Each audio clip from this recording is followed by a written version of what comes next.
Today I'm going to talk to you about visual guessing as a window into counterfactual metacognition. And I want to start with the simplest case of visual perception. And in cases like these, where what you're seeing is clear and you have unlimited time and access to all the perceptual information you might need, if I ask you to report what beetle you're looking at, most of you could pretty confidently say that this is an image of Paul McCartney. But as we know, the conditions under which we perceive the visual world aren't always so straightforward, right? And lots of different stimulus factors and properties, things like spatial frequency, contrast, location in the visual field, all affect our ability to discriminate visual information. So now I'm going to show you a second beetle, and I'm going to show this beetle for a shorter display time, maybe as if you were making an eye movement. And I'm also going to have the image be a little bit degraded, maybe as if you were viewing it in the periphery.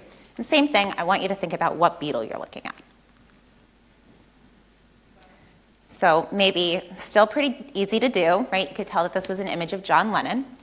And another way that I can make this task maybe even a little bit more difficult is if I really shorten that display duration, right? So we're going to try this again so you can experience it.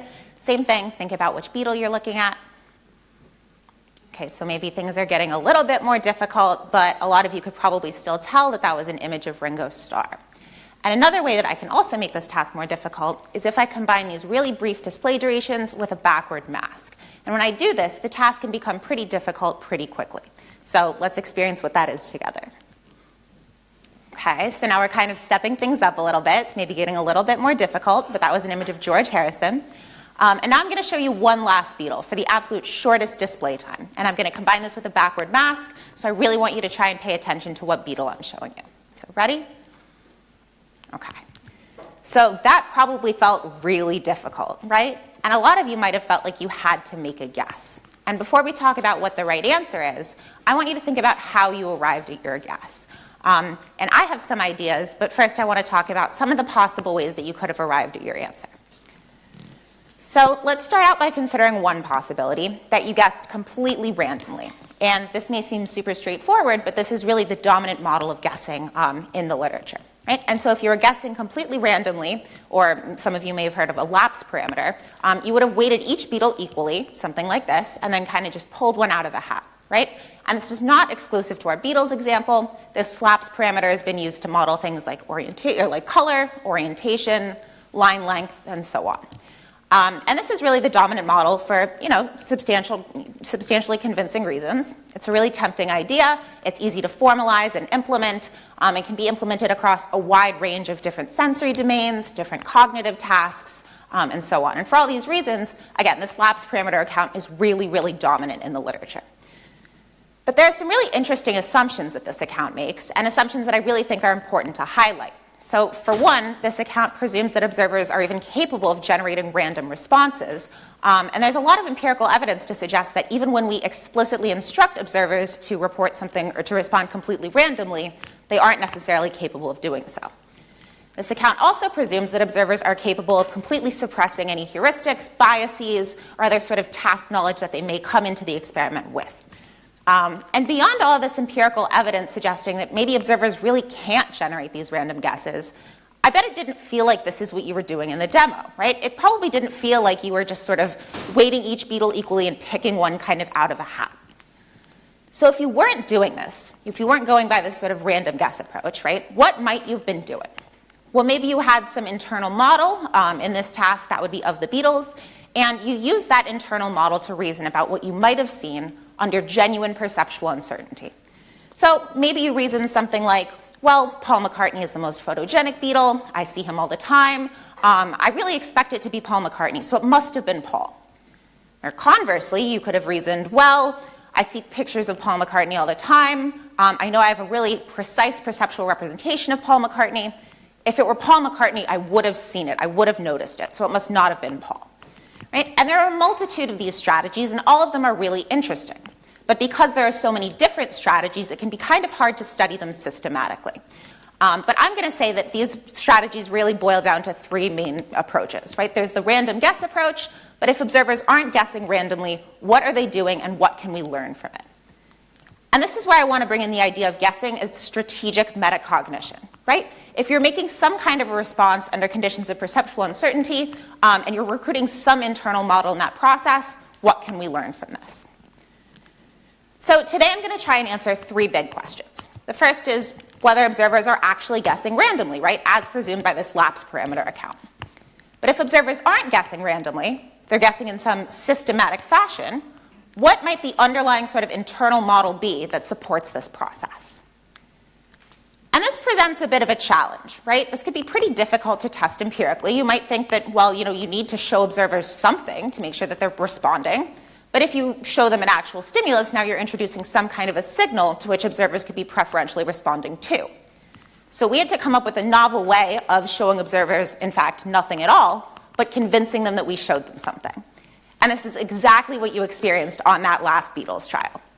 So we did this with a combination of backward masking, which for you looked like this kind of mushed up Beatles face. And in our experiments, we studied orientation and color, so our masks look more like this.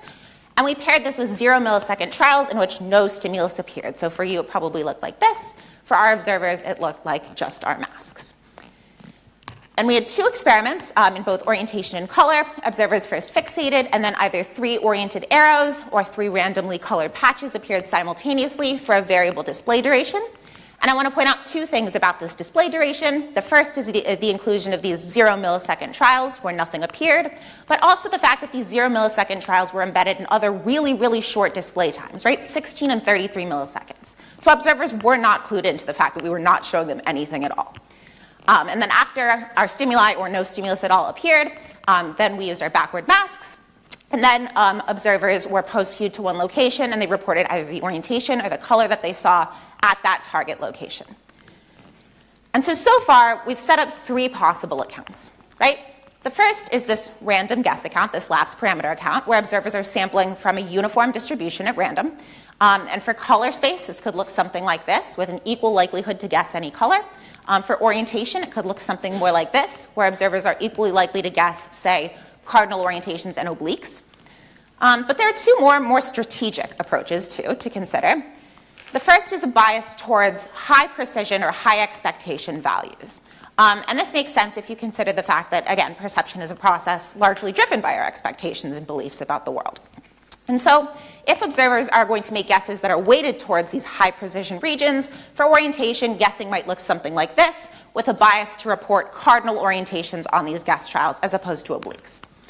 But there's also a more novel account, which is this metacognitive guessing account, where observers are engaging in some strategy and maybe reasoning something along the lines of, well, if it were something for which I have high precision, I would have seen it, so it must not be that stimulus. And for us, in orientation space, this would look something more like this, where observers have a tendency to report intercardinal orientations or obliques more frequently than cardinals.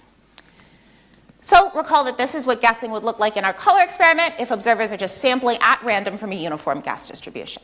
And when we compare this to our 0 millisecond trials and how observers are actually guessing, we see that guesses are actually characterized by distinct ununiformities, right? There are these distinct regions that observers seem to be guessing more than others. So guessing does not appear to be uniform. And there could be a reason why observers are selecting some colors over others, but this is more easily explored in orientation space. So we can kind of turn away from this random guess account, right, and turn to maybe a more informed model of guessing, one where observers are using their prior beliefs about the world to inform how they might respond. And again, this makes sense if you consider the fact that perception is really facilitated by our expectations and our beliefs and our priors.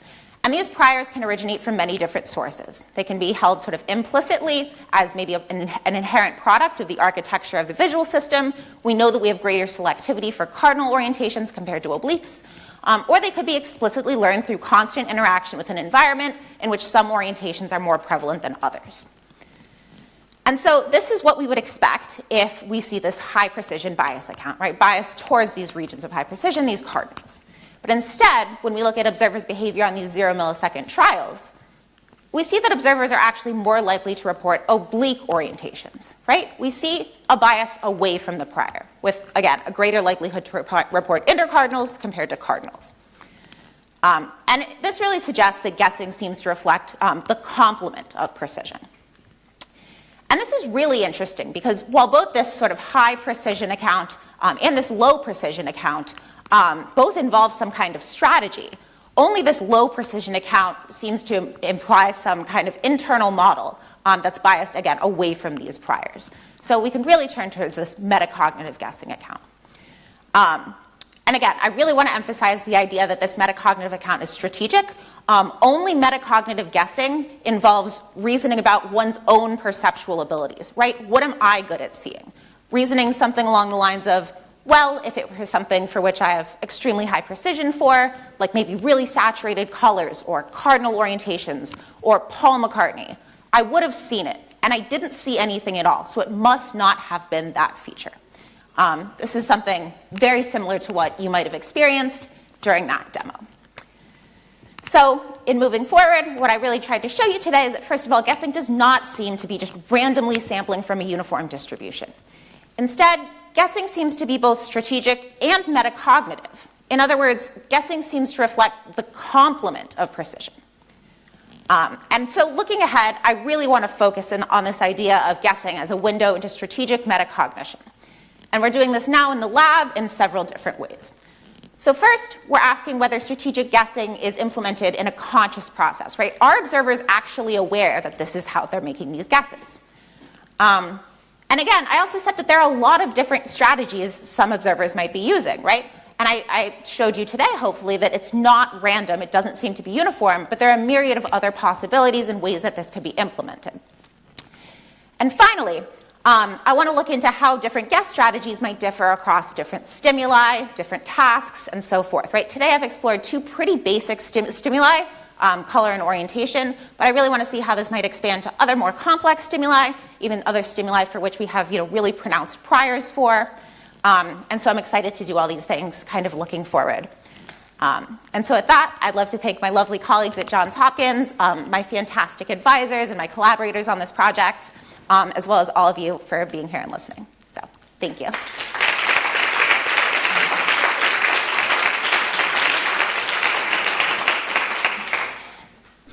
Thank you very much. Yeah, question? Yes.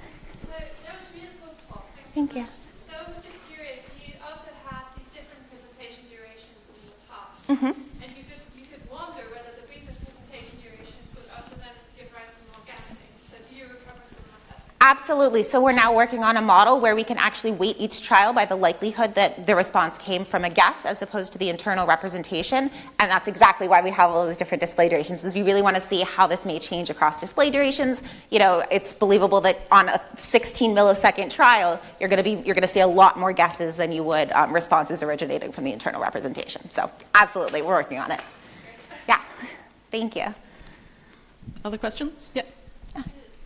Just a question about the color you just showed, like this non-uniform distribution for color. Would that interpret that kind of link to the categories of color, or like unique colors, or would like be more like obliques and the cardinals, like the naturalistic distribution of the color, like the blue and yellow color for daylight? Yeah, absolutely. So that's also something we've been thinking about. I think right now we know a lot more about orientation space for sure. We know that there are these really engagement.